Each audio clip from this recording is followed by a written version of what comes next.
अस्सलाम वालेकुम दोस्तों आखिरकार वो घड़ी आन पहुंची जिस घड़ी का इंतज़ार मेरे ख्याल में पिछले कोई 2-2.5 साल से हो रहा था, बल्कि 3 साल से हो रहा था और फिर 3 साल की एक्सटेंशन मिल गई।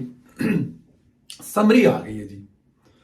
इस बात की तस्दीक हो रही है कि समरी पहुंच गई है वज़ीर आज़म हाउस। उसकी जो है जाहिर है एक लीगल डॉक्यूमेंट है, उसको लेना है, रिसीव करना है, तो फिर वो उसकी एंट्री डाली जाएगी। लेकिन समरी आ गई है, ये एक बहुत बड़ा काम हुआ है। और मेरे ख्याल में जिस बहादुरी से हुकूमत ने आज पूरा दिन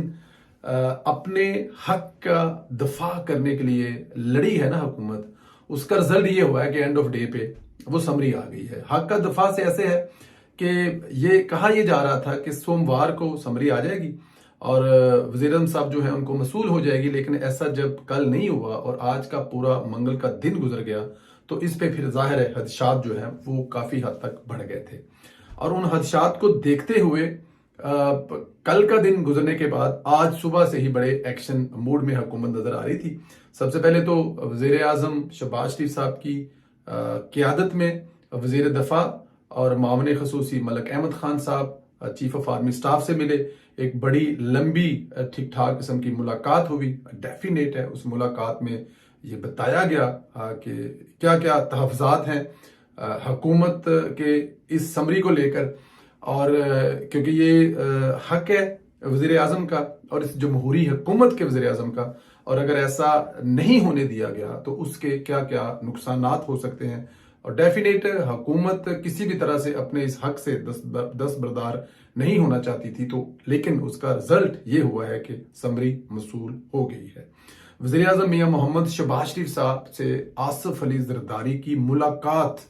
को भी बड़ी अहमियत की निगाह से देखा जा रहा था, क्योंकि आसिफ अली ज़रदारी ज़ाहिर है एक सीनियर सियासतदान है और उनकी इस चीज को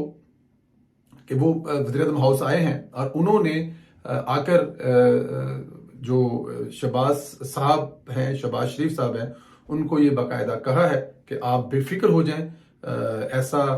बिल्कुल भी घबराने की जरूरत नहीं है, आपका आईनी हक है और अगर ये सीधे तरीके से आपको नहीं दिया जाएगा तो आप अपना आईनी हक इस्तेमाल करें। हम आपके साथ खड़े हैं, पूरी कौम आपके साथ खड़ी है और अपोजिशन की तमाम जमातें आपके साथ खड़ी हैं। पूरे दिन में जो ट्विस्ट चलता रहा, पूरे दिन में जो खबरें चलती रही, जैसे मतलब एक दफा अचानक खबर सामने आ गई कि जो सीनियर तरीन इस वक्त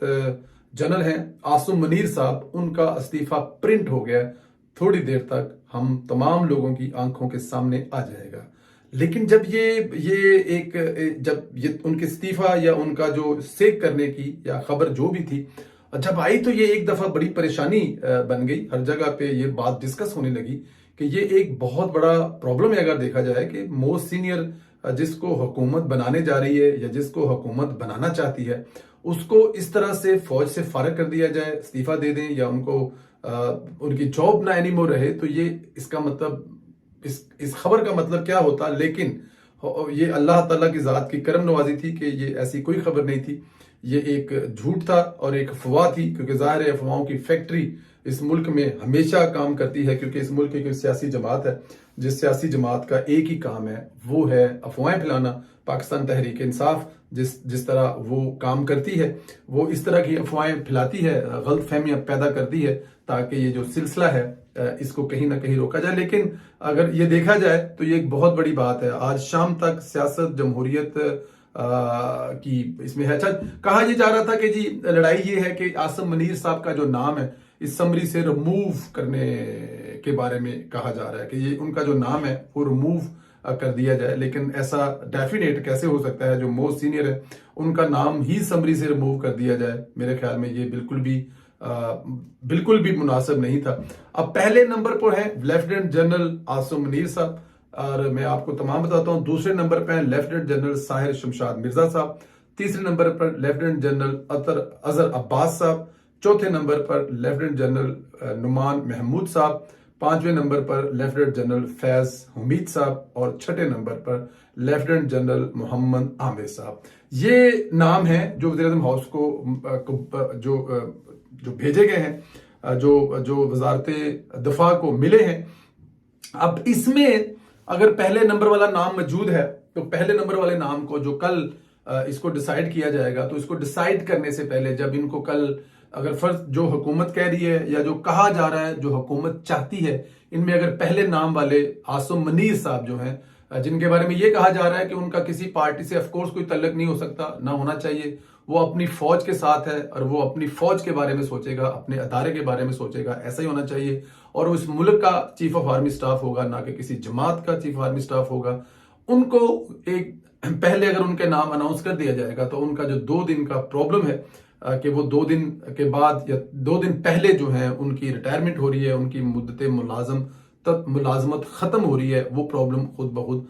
جو ہے وہ سالو ہو جائے گا اگر ایسا ہوتا ہے تو۔ اور اگر ان کی جگہ پہ کوئی اور آتے ہیں تو یہ بھی وزیر اعظم کی صوبیداری ہے، یہ بھی وزیر اعظم ہی ڈیسائیڈ کریں گے کہ ابھی تک ہمیں ظاہر ہے 2 بڑی پوسٹیں جو خالی ہوں گی، اور 2 بڑی پوسٹیں جو ہیں وہ 29 سے پہلے ان پہ نئے آفیسر آئیں گے، اور کوئی بھی آئیں، ان 6 میں سے کوئی بھی آئیں، اب یہ نہیں کہا جا سکتا کہ وہ جو وزیر اعظم ہیں جو وہ چاہتے ہیں نہیں ہوا، کیونکہ ان کے پاس 6 نام آ گئے۔ ان 6 ناموں میں سے وہ جو نام بھی ڈیسائیڈ کریں گے وہ اس پاکستان کی آرمی کے 6 بہترین سینئر ترین آفیسر ہیں، ان میں سے جو بھی آئے گا وہ اس ملک کے وسیع تر مفاد کے لیے، اس ملک کے لیے، اپنی آرمی کے لیے بیسٹ ہوگا، اس سے کوئی فرق نہیں پڑے گا۔ اس سے پہلے بھی یہ مشقیں ہوئی ہیں کہ 4تھے نمبر والا یا 3رے نمبر والا ہوا ہے، لیکن اس دفعہ کیونکہ شور زیادہ، کیونکہ اب وہ سوشل میڈیا کا دور ہے تو اب کہیں خبر ہے بھی یا نہیں ہے بھی یا نکالی جاتی ہے تو یہ ایک شور ہے کہ جنرل جو عاصم منیر صاحب ہیں وہی بنیں گے، کیونکہ ان کو نواز شریف چاہتے ہیں۔ میرا ایسا نہیں خیال کہ نواز شریف صاحب کسی کو چاہتے ہیں یا کسی کا نام ہے۔ ایک چیز جو نواز شریف صاحب کے نام کے حوالے سے کہی جا رہی تھی وہ تھی کہ وہ چاہتے ہیں کہ اس دفعہ یہ روایت جو ہے وہ توڑی جائے کہ موسٹ سینئر جو ہے اسی کا نام دیا جائے اور موسٹ سینئر جو ہے وہ ہو جائے۔ اچھا، آپ اس سے یہ اندازہ لگا سکتے ہیں کہ بڑا اہم دورہ تھا ترکی کے صدر کی دعوت پر، وزیر اعظم شہباز شریف صاحب پاکستان سے ترکی جا رہے تھے، ترکیہ جا رہے تھے، لیکن ترکی کا یہ دورہ انہوں نے ابھی کینسل کر دیا ہے، کیونکہ ملک میں اس سے بڑی اور سچویشن کیا ہو سکتی ہے کہ پچھلے کچھ دنوں سے یہ ایک چیز بہت بڑا آپ کہہ سکتے ہیں کہ مسئلہ بنا ہوا تھا جو کسی حد تک حل ہونے کے نزدیک جا رہا ہے، تو اس لیے یہ ممکن نہیں تھا کہ اس اہم موقع پر 3 دن کے لیے ملک کو چھوڑ کر شہباز شریف صاحب جو ہیں وہ دورے پہ چلے جائیں، تو اس لیے انہوں نے اپنا دورہ جو ہے وہ کینسل کر دیا ہے۔ اب دورے کی تاریخوں کا اگلے اناؤنس ہوگا۔ آرمی چیف کی تعیناتی، حلف برداری سب سے پہلا کام ہے، اور اس کے بعد پھر جو وزیر اعظم صاحب وہ کسی بھی غیر ملکی دورے پر جائیں گے۔ یہ ایک خبر تھی جو اس وقت لیٹ آورز میں رات کو آپ کو دینی ضروری تھی، اس لیے آپ کو اس وقت آپ سے ملنے کا مناسب سمجھا، لیکن صبح تک کی کیا خبریں ہیں وہ ابھی اس کے لیے آپ کو صبح کا انتظار کرنا پڑے گا۔ خیال رکھیں، اجازت دیں، خدا حافظ۔